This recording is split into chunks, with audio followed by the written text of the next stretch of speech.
I just gave you permission to record? Yeah. Okay, great. Recording. Okay, awesome. So yeah, just maybe send me a pointer to the file sometime. Sure. I put it up in Slack like right after the thing. Awesome, thanks so much. No worries. Okay, maybe 1 more minute.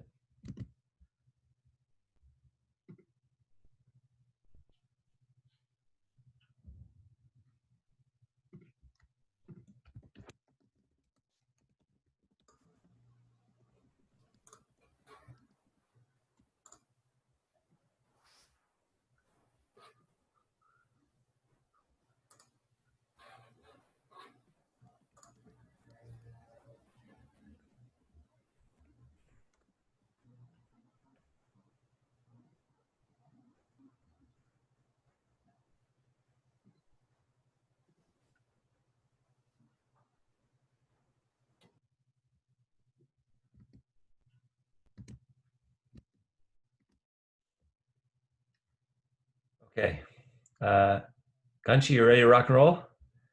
Yep. Okay, so do you want to take over the screen and I'll introduce the speaker. Yep.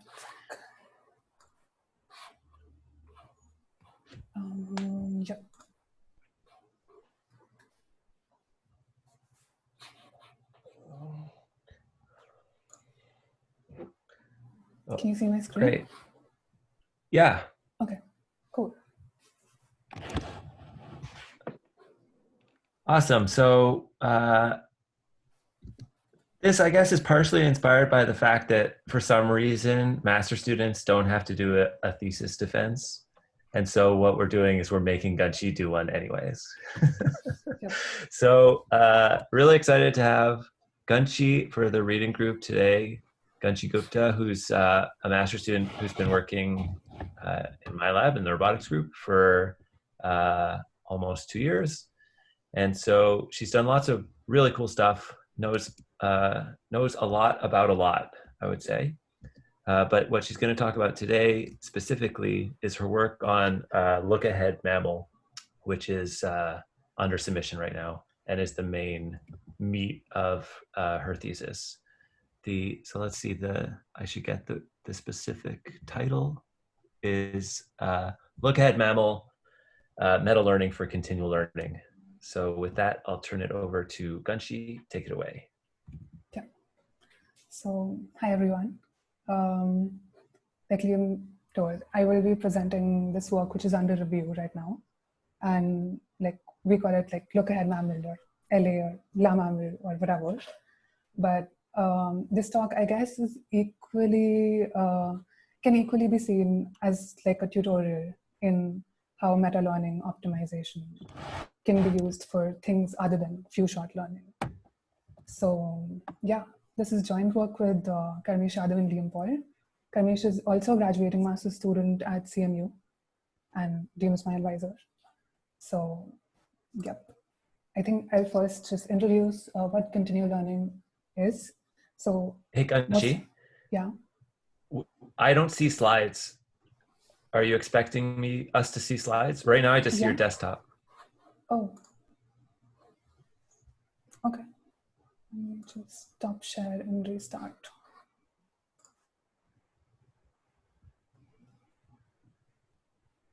Okay, yeah. Do you now see slides? Yes. Okay, great. Great. So yeah, continual learning is like the problem of learning incrementally. So it is basically like the task of, you get data sets from various different tasks and an agent has to learn them incrementally.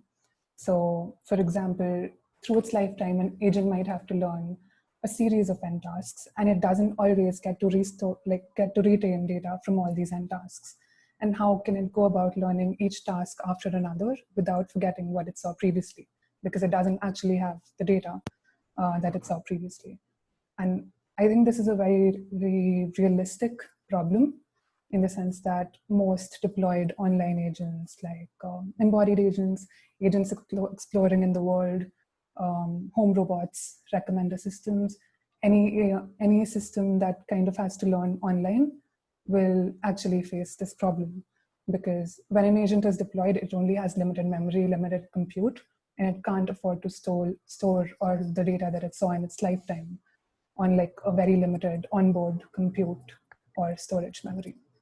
So because this is kind of the problem of bringing us a step closer to like a very realistic online learning setting, there are quite a few setups that are studied within continual learning, which reflect like a whole range of scenarios that you would encounter in real life.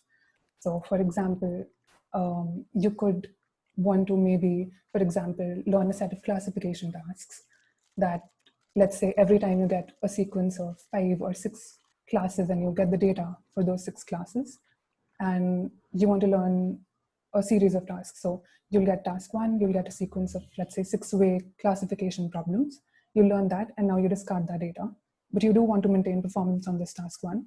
And then you get a series of such n-way classification tasks. And let's say for many practical scenarios, what might actually happen is that you get only a very few or handful data points every time.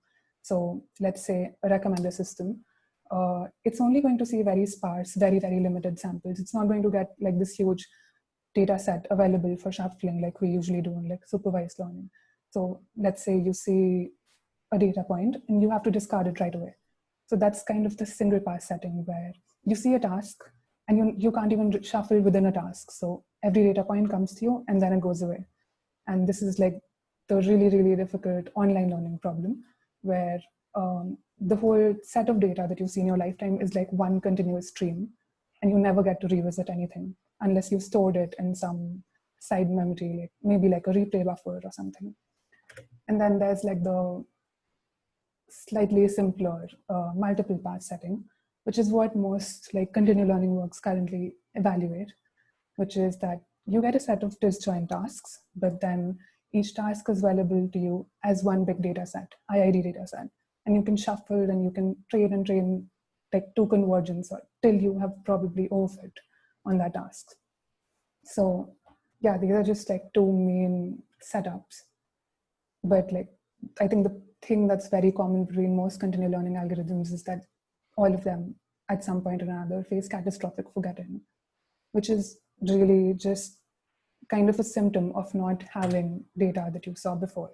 So catastrophic forgetting is like this problem where you saw task 1 and then task 2, and then suddenly, let's say we're seeing the data for task 3 and we don't have the data for task 1 and 2.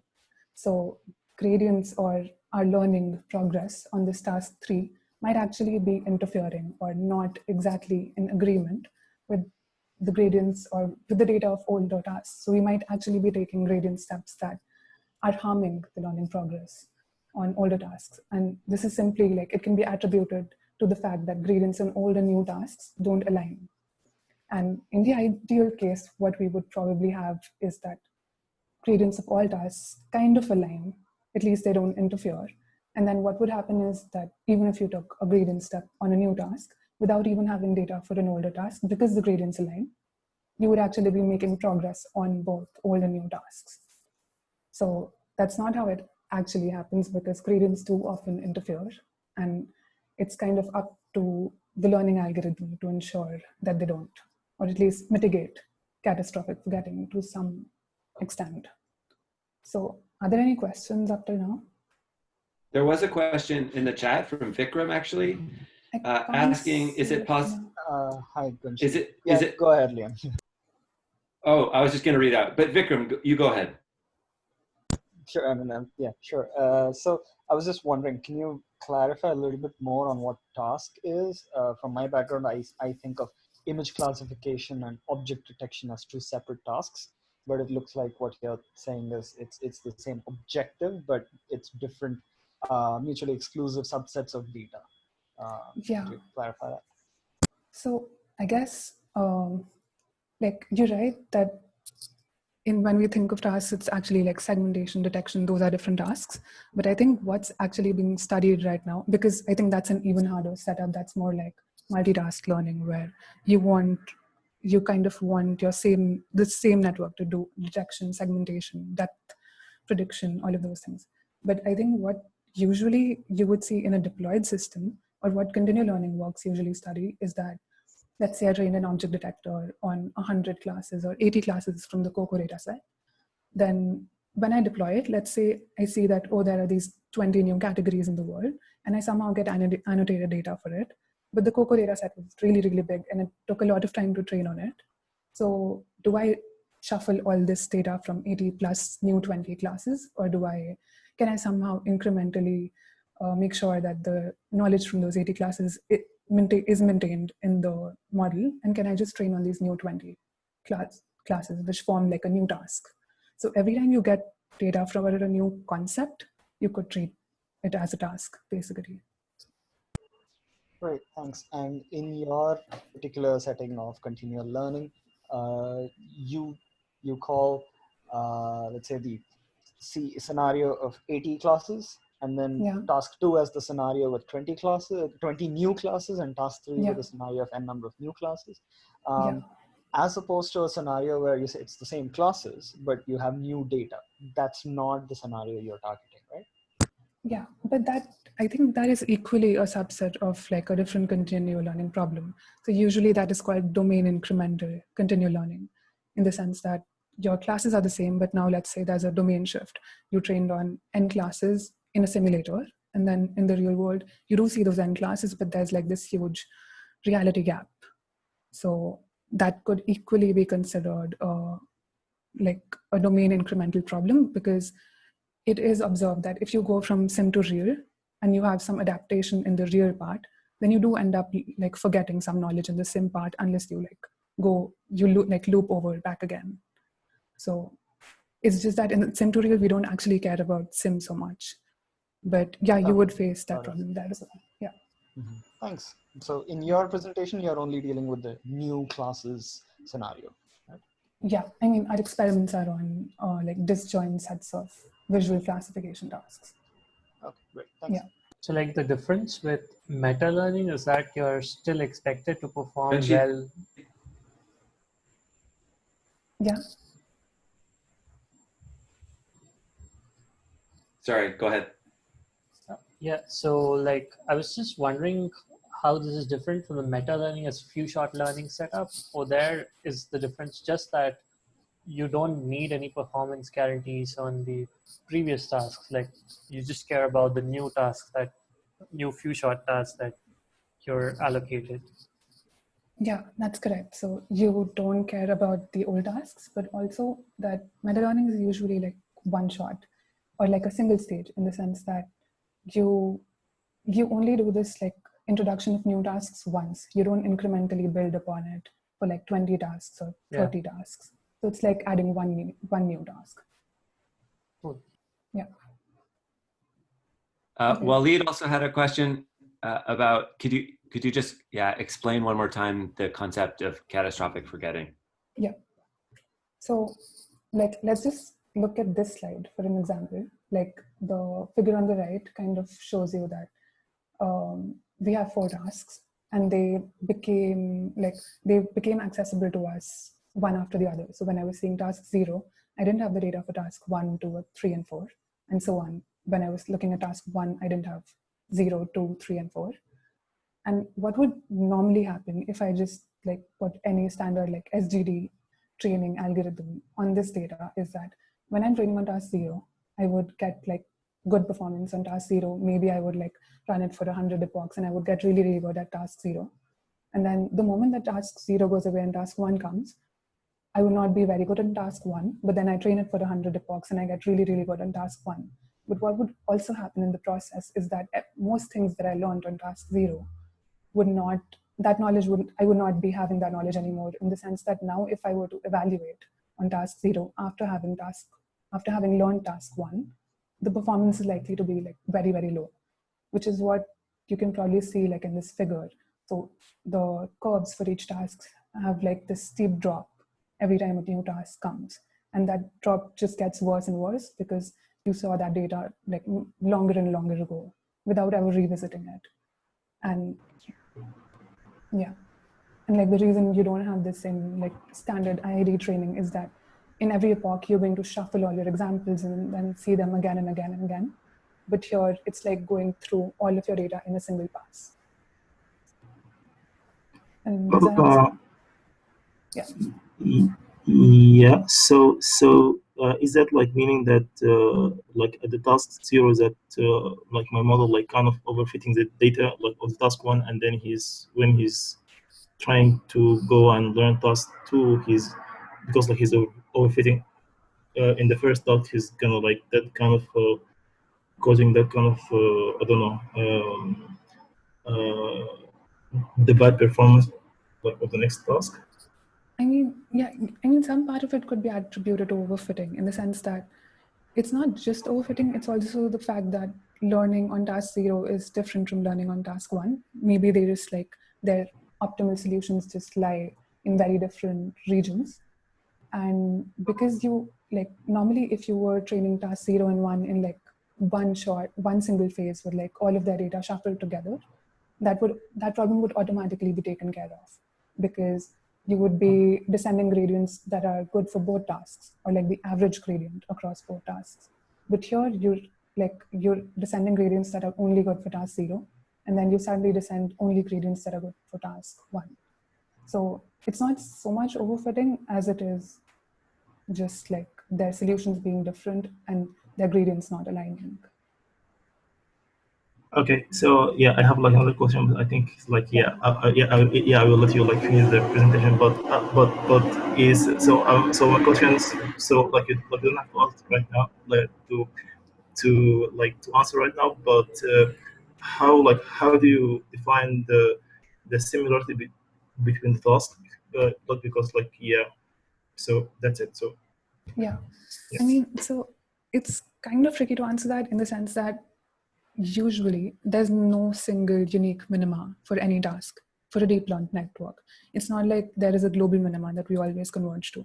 There are many equally good, almost optimal minima, which is what like gradient-based optimizers kind of depend on, right?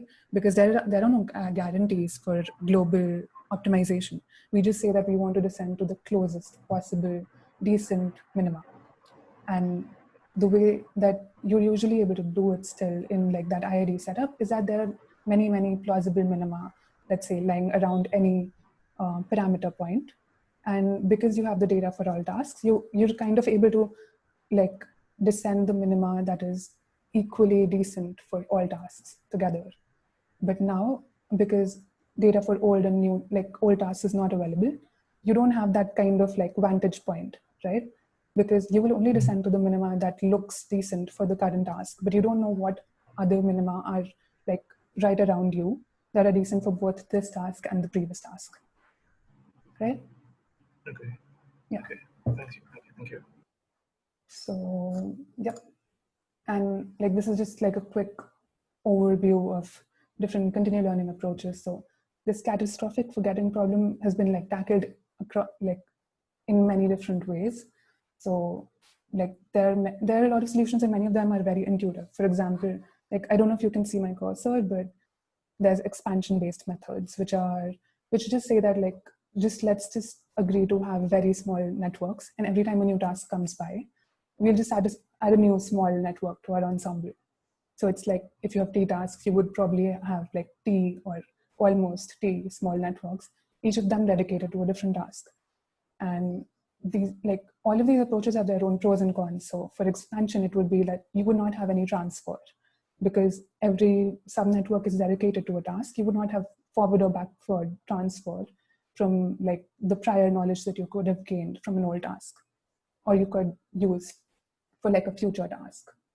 And then freezing or constraining parameters is like saying, oh, let's say we have 10 million parameters in a neural network, but what if somehow we're able to gauge that these particular 2 million are really, really important for task 1, and the others, their values we don't really care about for task 1.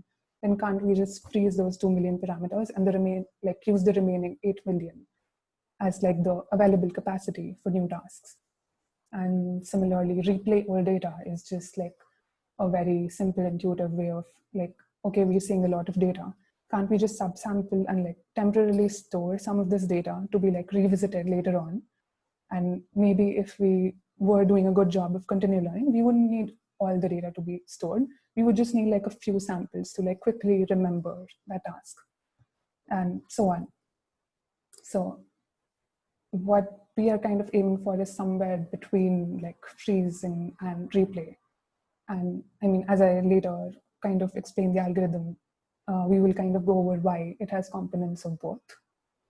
So yeah, for this, like, I think because we're like 25 minutes and I'm just going to assume that we know MAML or meta-agnostic, model-agnostic meta-learning, but I will go over the setup of meta-learning so that we compare it to like continual learning. So in typical meta-learning or like gradient-based meta-learning, the setup is that of few-shot learning, in the sense that you have a set of training or like meta-training tasks, and then which is here, and then you have a meta-test task, which is here. And what you usually like, essentially what you want to do is that you want to learn some sort of inductive biases from meta-training tasks to allow you to like adapt very quickly to some limited handful of samples that are somehow available to you during test time.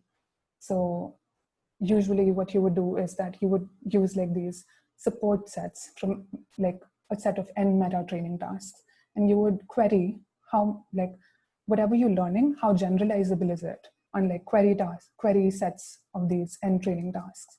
And hopefully what this process like is going to tell you is that, okay, let's say I learned something on training task 1 support set. Is it even generalizing to the test set of this task? And if it is, then chances are that you would also be learning to generalize on a bunch of related meta test tasks, which you haven't seen till now in training. So meta learning kind of hinges on the fact that your meta training and your meta testing tasks are kind of related or are coming from the same distribution. And you just want to learn some good inductive biases off of your meta training tasks.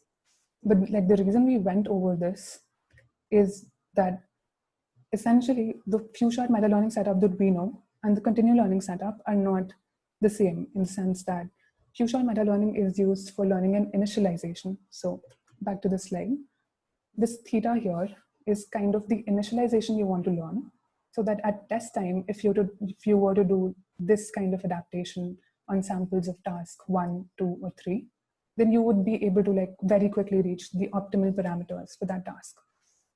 So in some sense, few-shot meta learning only learns an initialization, not completely optimal parameters for a task. But what we expect in continual learning is that we are learning optimal parameters for a set of n tasks that we learn. And while it has been shown that the initialization itself is often decent, in the sense that even if we don't do test time adaptation, those parameters are actually pretty decent and they do well on meta test tasks. But this is not like a principled way to use meta learning. And even if, let's say, for some reason we had these few short samples in continual learning, we need to solve the bigger issue of catastrophic forgetting first. So this work is mostly about how can we first, in a principled manner, use meta learning procedures to do continual learning, and how can that help us combat catastrophic forgetting. So it's based on like this observation from the paper, like the Reptile paper, which I'm just going to add citations and references and then upload slides later on. But basically it has been shown in prior work that the gradients of meta learning can all be boiled down to the same sort of the same sort of expression. Like they all have the same terms, but with different coefficients. So for example, there's MAML, which is model agnostic meta learning. And then there's this first order version of MAML, which is 4MAML. Both of them, it can be shown, have like the gradient that they descend during training, which can be broken down into like an average grad term and an average grad inner term. And what the average grad term is basically responsible for is decreasing the loss on a task at the initialization parameter theta. So that's what we do want. We want to learn good solutions for meta training tasks. But then also we want to learn solutions that generalize to test sets. So this average grad inner term basically incentivizes gradient alignment between the training and test data for every task. So if we go back to the slide, what this amounts to is that, yes, while training, we will be trying to decrease loss on all these support sets, but we will also parallelly be trying to increase gradient alignment between the support and query sets of each task. So this is just how MAML goes about doing it. And basically, what we will see, if we were to use a meta-learning algorithm to continue learning, we basically would be descending this objective, or we would have, our gradients would look like this. But what we usually, what we can just looking at this expression observe is that we want optimal parameters for continual learning, but what the MAML gradient is forcing us to learn is optimal parameters that not just are optimal for a task, but also have aligning gradients across train and test tasks. So this second part is like the bias in an objective, in the sense that it will take away some of the focus during training away from this average grad term. So what will happen is that your parameters will not actually be optimal. They will be almost optimal, but at the same time, they will have this gradient alignment objective. And for few-shot MAML, this doesn't matter at all, because you always have test time adaptation to rely on. So you can always make a couple of gradient steps to get to your optimal parameters. And that's why it's not a problem in few-shot learning, but it is a problem for continual learning. And this can kind of be justified for continual learning by saying that, let's say we have a set of n tasks and we never know what n is, but we know that n could possibly be increasing in a deployed system. So the reason why this still is okay to do in CL is that this bias in the objective actually pays off in the long run. So we don't actually want to be really, really perfect on all tasks, just like how we give up performance for generalization. So this is the robustness or generalization versus accuracy trade-off, in the sense that if we can align gradients of all tasks, then it doesn't matter if we're exactly perfect on them, because as we get more and more tasks and the gradients for them align with all tasks, we will only be doing better or equal, but never worse than what we originally had, which is a lot more, which is really important in continual learning, basically. And usually methods are willing to accept this trade-off. So yeah, so this work is kind of based on two meta-learning algorithms that came last year. And one was meta-experience replay, which basically used the fact that meta-learning algorithms incentivize alignment between gradients of different tasks. So it basically had there's a meta-learning algorithm called Reptile, and they were able to show that their continual learning objective of learning on all tasks while incentivizing gradient amongst them corresponds exactly to the meta-learning algorithm Reptile's objective. And they kind of exploited that to just use the Reptile update to get better at continual learning over time by incentivizing the gradient alignment across tasks. So I'm just going to skip these slides for this is not super important, but it was just to show that it can be shown that a continual learning objective is equal to a meta-learning objective. And we don't need test time adaptation because we've agreed to accept the bias in the objective that I talked about.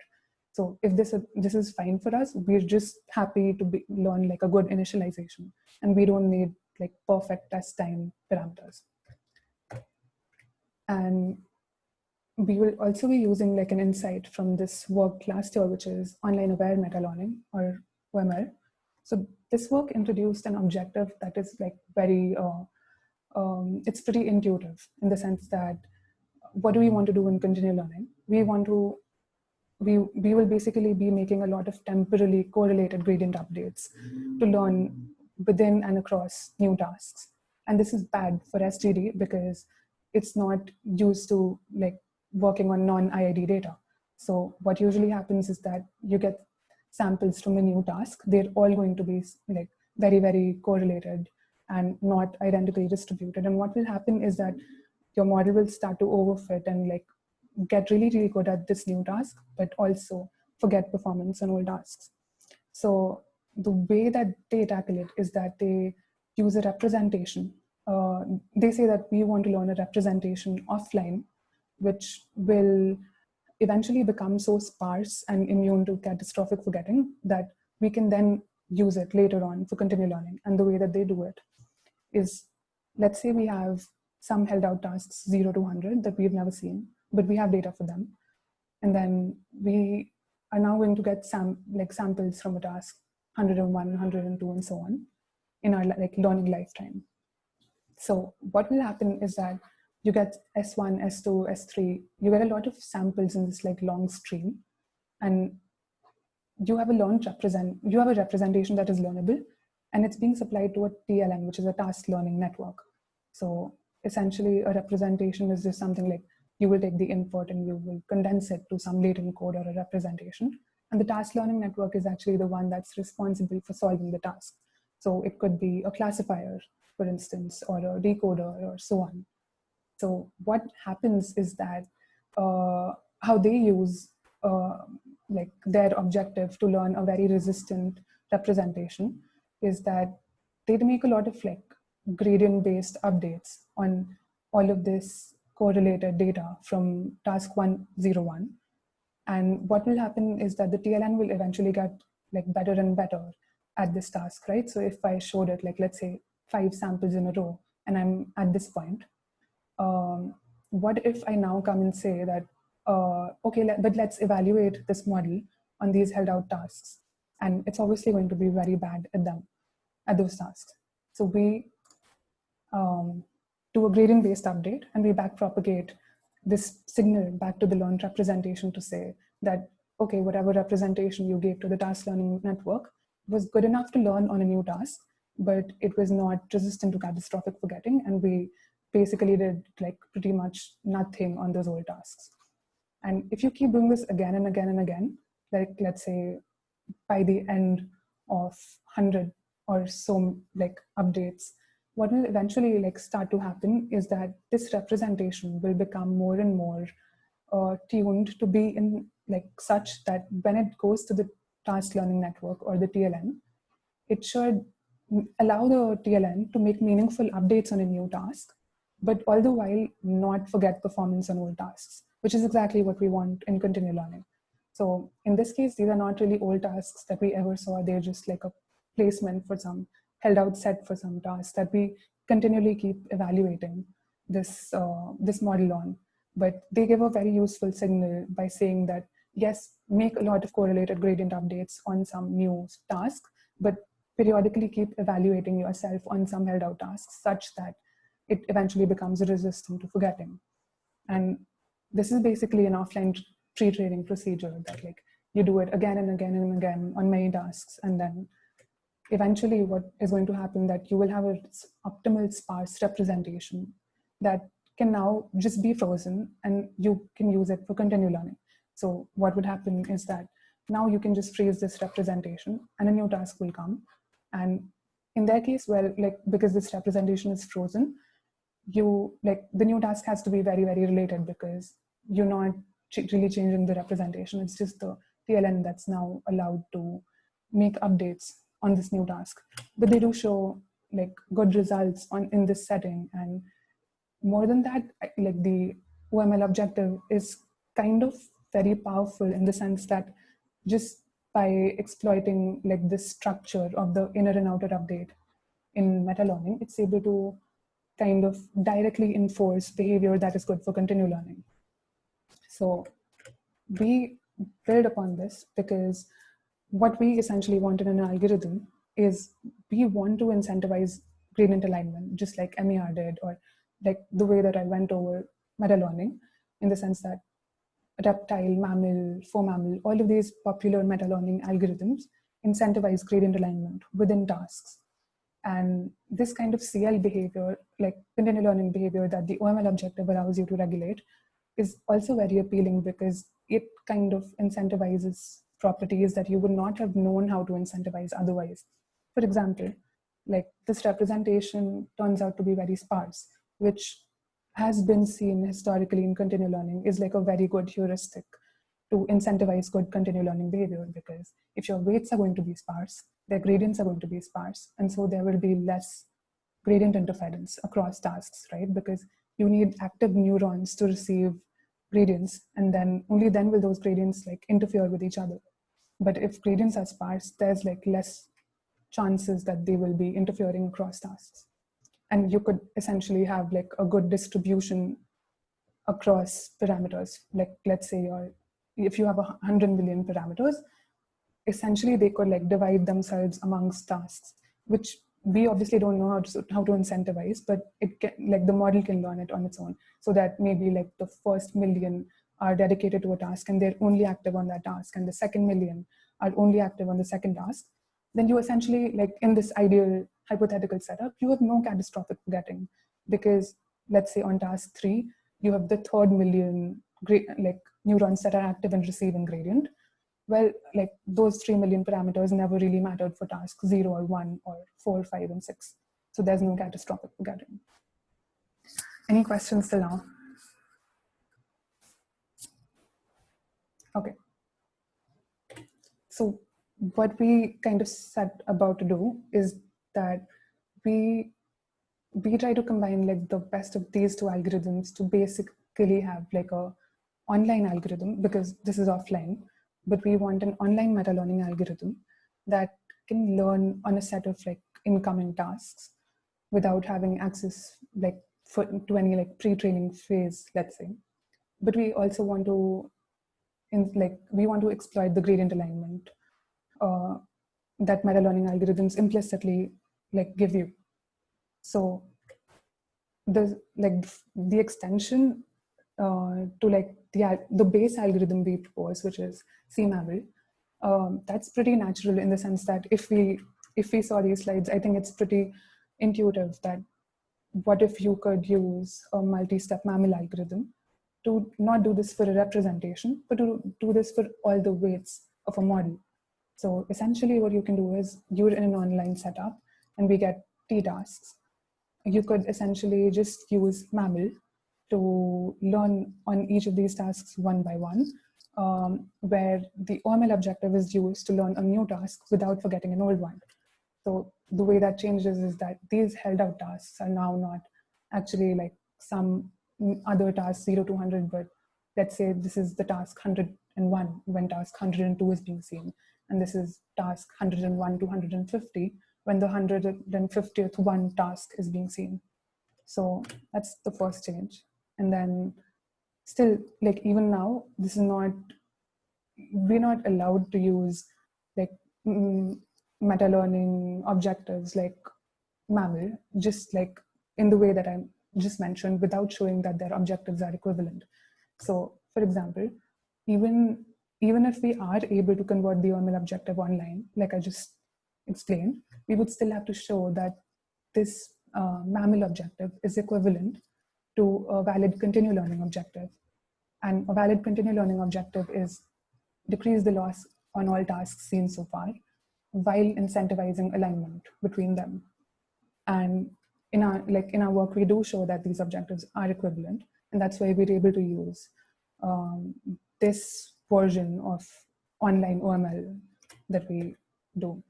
So essentially, like the things that are involved is we optimize the OML objective online, and then we kind of port it to the old and new task setting, because now this is online and we don't have some pre-training tasks. And we can, because we're learning online and we need those old tasks to kind of provide the signal for this meta loss here, we populate a small replay buffer as we go through the training data. And this provides us all data to compute that meta objective, to kind of adjust our parameters in a way that they're now better and more resistant to catastrophic forgetting. So this basically looks like this. Like we have the inner updates in MAML, which see data from a new task, which are these red boxes. I'm going to play this again. And every time in the inner updates, you take a temporary step and you get better and better at this task. But as you reach this theta 4, you now want to evaluate, okay, I did all these gradient steps on the new task. How am I on these old tasks that I have lying around in the buffer? Have I degraded performance on those? Have I gotten better on those? And that's essentially what the meta objective, like the signal that the meta objective provides you. And then you make a gradient step, and then you get theta 1, which is basically the weights that you now have that are slightly better, more resistant to catastrophic forgetting than they were a few steps ago. And is there a question about this? Because I think this is like a slightly confusing slide. So I had a question. With respect to the replay buffer, like at the very beginning, you were motivating the idea that we didn't want to keep a lot of old data from old tasks lying around. Yeah. But now you're saying we need that. So like, what are the requirements here of this replay buffer? Right. So usually replay buffer sizes are like drastically low for like good replay-based algorithms, in the sense that, for example, let's say ImageNet, you have 200 classes, right? So if for every class you have 10,000 or like 1,000 images, that would be like a really big data set.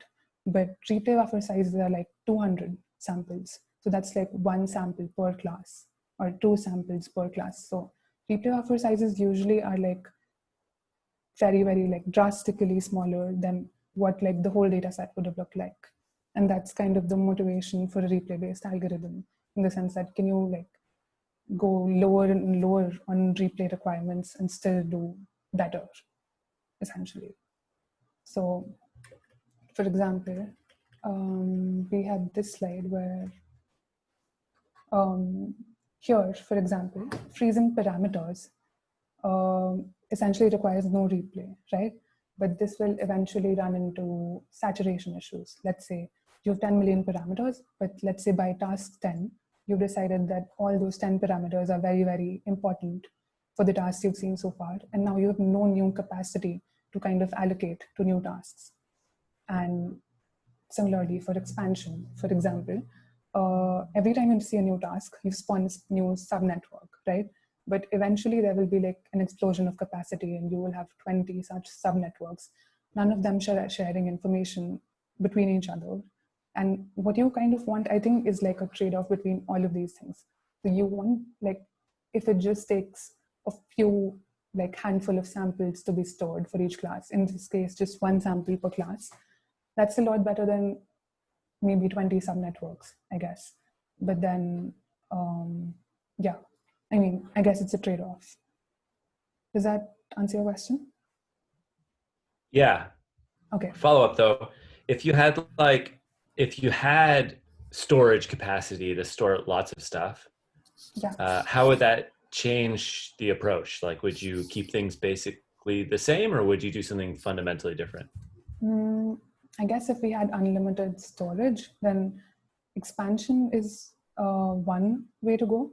But I guess you could say that we won't like get better, in the sense that if I've seen 100 tasks so far and I get the 101st task, I would only be able to do as well as I can on data for that task without being able to leverage any priors from these 100 tasks. So I guess like in that case, one way to go is like this rehearsal, which is somewhere between these two approaches, which is that at the end of each task, you store a snapshot of your model. And what you do, like while you train a new task, is that, let's say I've seen 4 tasks. So I have 4 snapshots of each, like of the model being stored.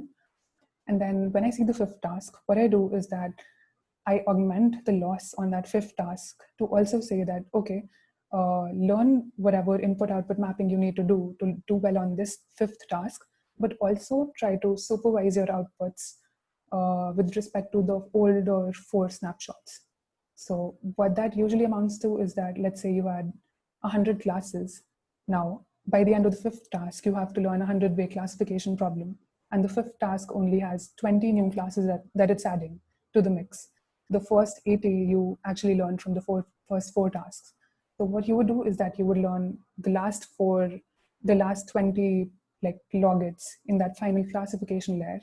You would learn that part on the fifth task, but you would also use as like a pseudo supervision outputs from the first 4 snapshots that were at the end of the first 4 tasks for those 80 classes.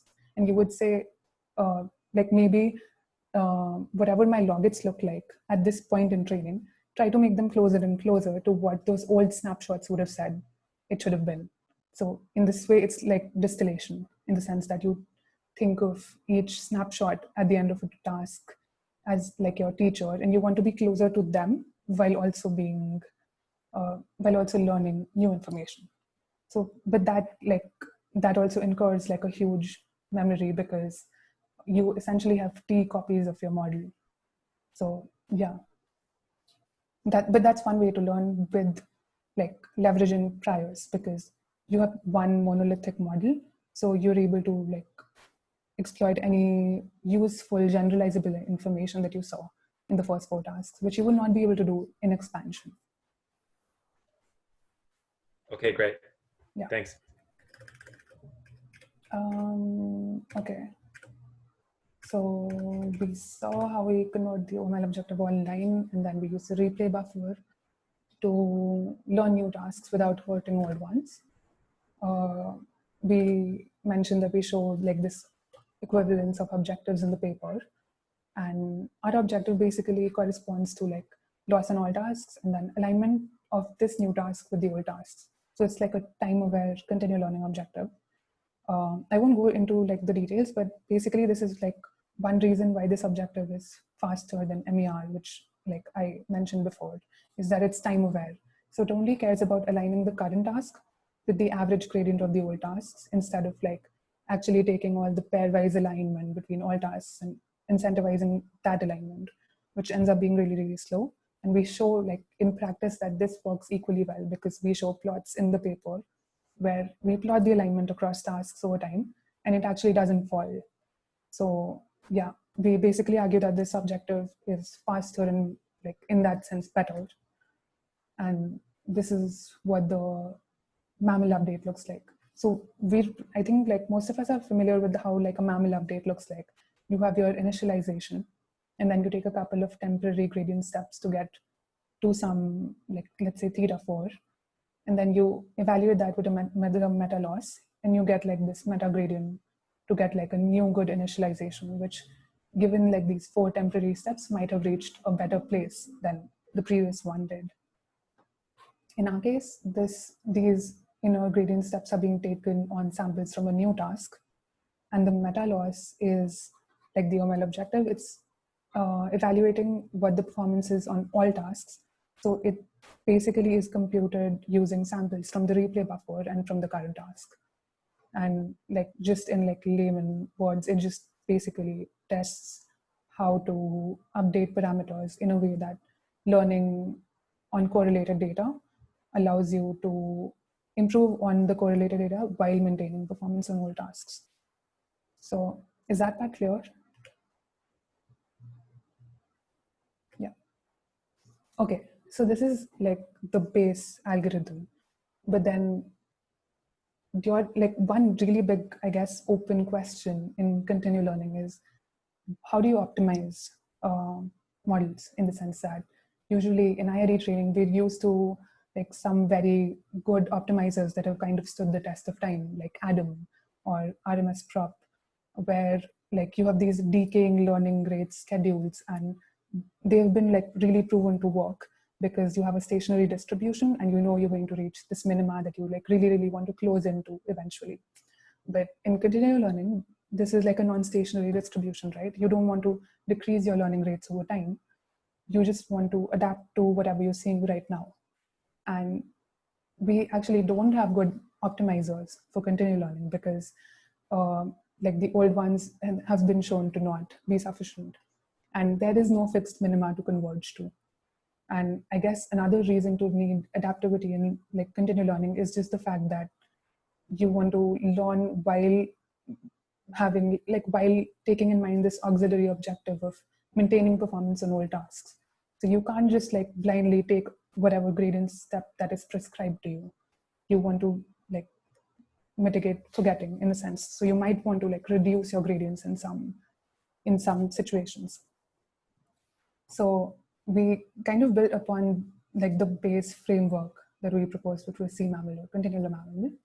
And then the way that we do that is by first adding per parameter learning rates. And I'll go into why we do that. So yeah, I mean, you have per parameter learning rates for your model.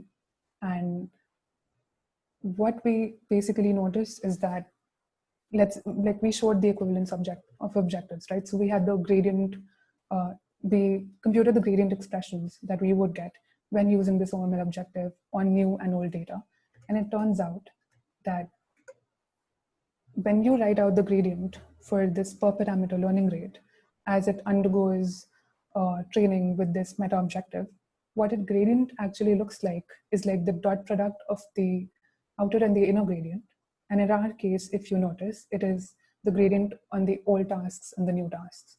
So what I mean to say is that if in this update, we basically, instead of taking steps in the inner loop and the outer loop with like a fixed learning rate, if we had a per parameter learning rate and we had this meta objective that was being differentiated with respect to those learning rates alpha here and here, then their gradient would actually directly reflect alignment between old and new tasks. And we can actually use this to adjust the gradient steps we take. So what that looks like is that we have like per parameter learning rates alpha naught, and we take, and because they're learnable, any autodiff library is accumulating gradients for them as they undergo inner updates. And when we take this meta loss, their gradient is computed, which is alignment of old and new tasks. So I think like it's intuitive that you would want to make more progress in gradient directions which align across old and new tasks. And you would want to probably like either entirely mitigate or maybe lower progress in directions which are maybe good for a new task, but not so good for an old task. So the way that we use the learning rates is by using them in the meta update. So is my cursor visible? Like, I think. Yeah. Okay, so for example, we had alpha naught here and here. After the meta loss, we got gradient of alpha naught. And we directly first step this gradient to get alpha 1, which is now reflecting learning rates which have basically been increased or decreased based on whether their associated parameter was aligning or not aligning across old and new tasks. And now you can directly use this with your computed gradient updates for the parameters to get theta 1. So the way that this is different from a normal MAML update is that if you include per parameter learning rates, then essentially like this would get modified here, but you don't actually use them to do the meta update as well. So this is why I say here that we do like an asynchronous meta update of weights, because you are basically exploiting the fact that this gradient was informative about transfer, backward and forward transfer. And so you just directly use it to modulate your learning. And over time, what happens is that you're making lots and lots of gradient updates, but you're making like a lot more progress in directions where there was alignment and not so much, or like lower learning rates for parameters that were not aligning.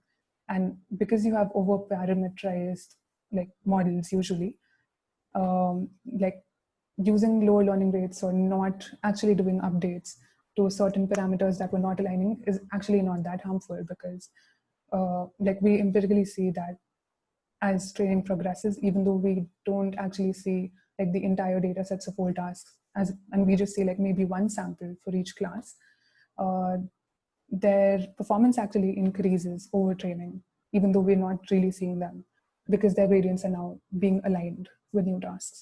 So I'll just like recap. Continual MAML or C-MAML is like a continual meta learning algorithm that is incentivizing alignment. But even though it is incentivizing alignment, you can still have some interference. It is only like over time incentivizing alignment. So wherever you do have some interference for any parameter, Look-ahead MAML is making sure that those interfering updates are made with low learning rates. Is that is there a question regarding this?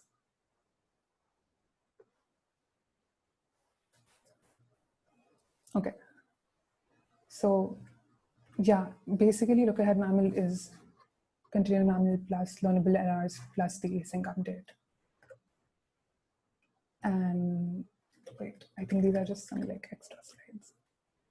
Okay, so coming back to experimental, like going into the experimental setup, I went over these settings initially, single pass and multiple pass, which is that you get like a long stream of data and samples are only available to you once unless you put them in a memory. And then the multiple pass setup where you can do as many shufflings and like as many epochs as you want over every task. And we choose these two setups to evaluate our algorithm. And we use like 2 or 3 benchmarks, which are like, there is like a toy benchmark, which is MNIST continual learning benchmarks, which is like a series of 3 kinds of continual learning problems. And then there's the CIFAR and Tiny ImageNet benchmark. So the way that usually any continual learning work will you like simulate a continual learning problem is by taking a data set of, let's say, 100 classes, and then it will split it into like sets of disjoint classification problems.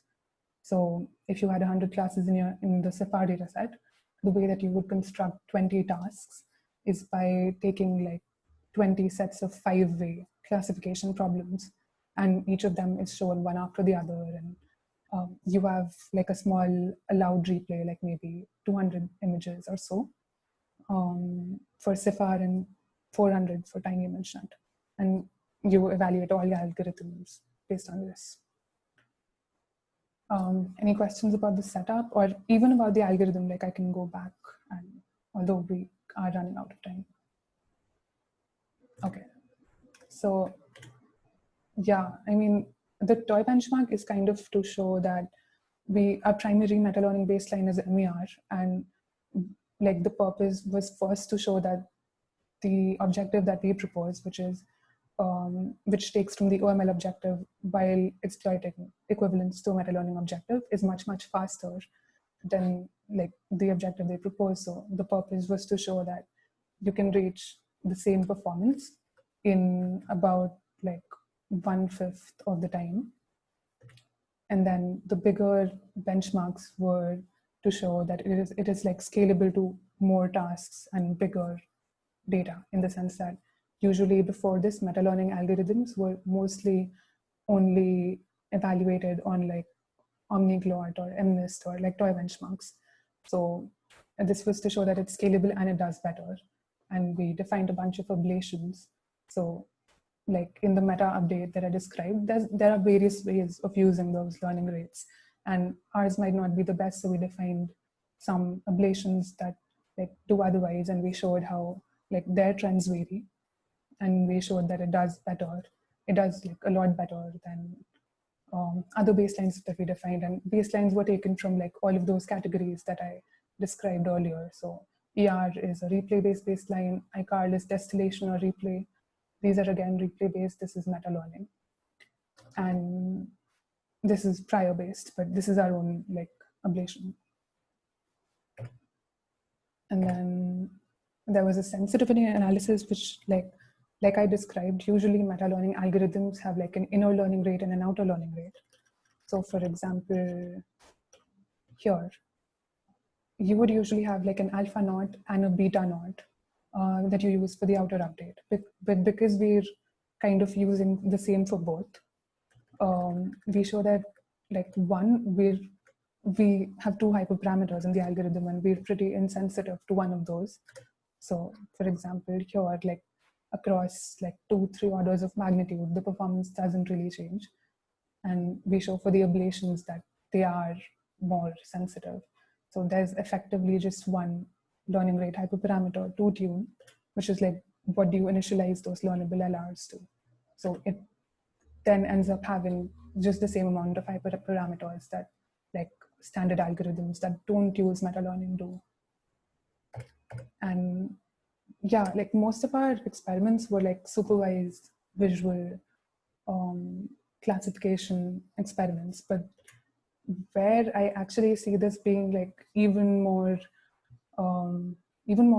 powerful is in the sense of, let's say we have model-based RL, right? And basically how algorithms currently do it is that they just like go through an algorithm, and whatever new data you see, you just like keep updating your model online. But like SGD-based algorithms are not supposed to update themselves online. And there have been like recent works that have shown that actually the parts of an environment that like an agent doesn't revisit for a while are actually forgotten. So for example, if there was an environment where, let's say you just had like ragged terrain and you were learning some optimal control in this environment, and the model was like, let's say, learning what like a control command would result in, whatever you learned here would probably be forgotten by the time you get here, unless you do like repeated exploration in this environment and you come back here and then you come back here. And the way that these continual learning or algorithms that like address the online learning problem would be beneficial here is that by the time you reach here, you probably do not like, you've not forgotten everything here. And the next time you get here, you will only just get better. You would probably not be learning back from scratch. So that's one like very interesting area where this like is starting to be applied to. And yeah, any questions about like experimental setup, how the algorithm is actually used or anything like that?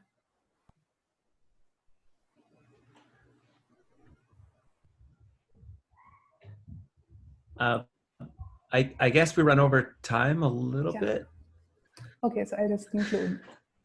And then like, I think one of the biggest takeaways from this work is that we eventually, like initially we kind of set out to make just a continual learning algorithm, but we ran into optimization issues so much that we kind of concluded that we need better optimizers for continual learning. And we kind of talk about this in the paper where like the learning rate modulation that we show is very, very related to like a very underexplored area called meta descent, which can like really stabilize learning in non-stationary regimes. And yeah, I mean, we basically proposed La-MAML, which does all of these things. It's scalable. We propose a modulation scheme. It's replay based and it's online continual. Yep. Okay. I'm done. Yeah. Any questions?